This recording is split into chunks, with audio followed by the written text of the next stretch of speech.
Hola amigos, buenos días. La deshidratación es un problema muy grave en los gatos. De hecho, 4 de cada 5 gatos en algún momento de su vida desarrollarán alguna forma de deshidratación. Me da igual que sea leve, moderada o grave, porque no solo va a tener las consecuencias típicas de la deshidratación, como puede ocurrirnos a cualquiera, sino que además en el gato tiene la mala suerte de que en cuanto se nos deshidrata, en poco tiempo nos puede generar una insuficiencia renal, y esta insuficiencia renal en la gran mayoría de casos es mortal.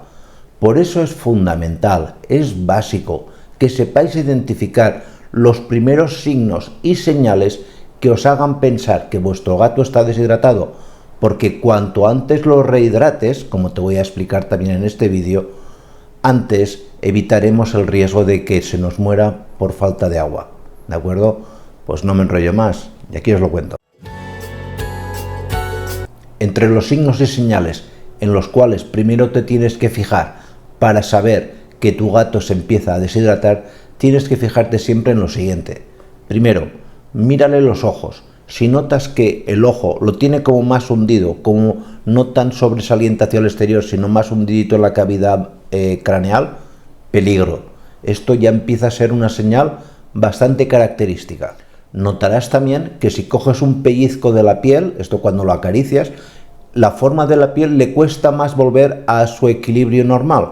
Esto se llama pérdida de elasticidad y es muy patognomónico, es decir, muy característico de la deshidratación de los gatos. Muy importante, tócale las patitas.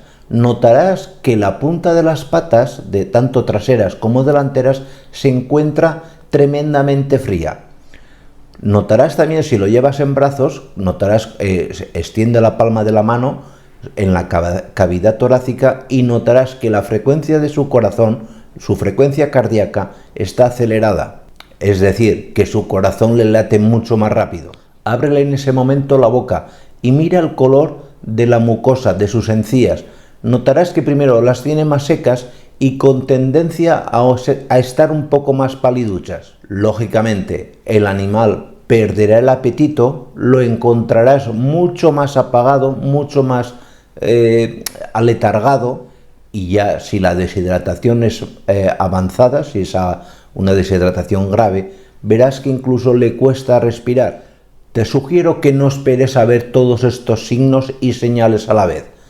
Yo, de hecho, cuando veo que un gato tiene ya los ojos hundidos, que los tiene más metidos hacia el interior de la cavidad del cráneo, pues lo que siempre recomiendo es, primero, dale agua fresca, agua limpia, ponle varios cuencos de agua por toda la casa, que no tenga excusa para no beber. El gato es un poco vago, cámbiale un poco la alimentación, introduce más dieta húmeda. Te digo que el gato de por sí le cuesta ir a beber, por lo tanto tienes que engañarle un poco y ponerle una comida muy apetitosa y húmeda para que al tener más grado de humedad, gracias a ella se nos empiece a rehidratar. Lógicamente tú no puedes pincharle un suero, pero como te indico en este vídeo, puedes hacerle muy fácilmente en tu casa un suero casero. Pues muchísimas gracias y nos vemos en siguientes vídeos. Cuidaros mucho. Chao.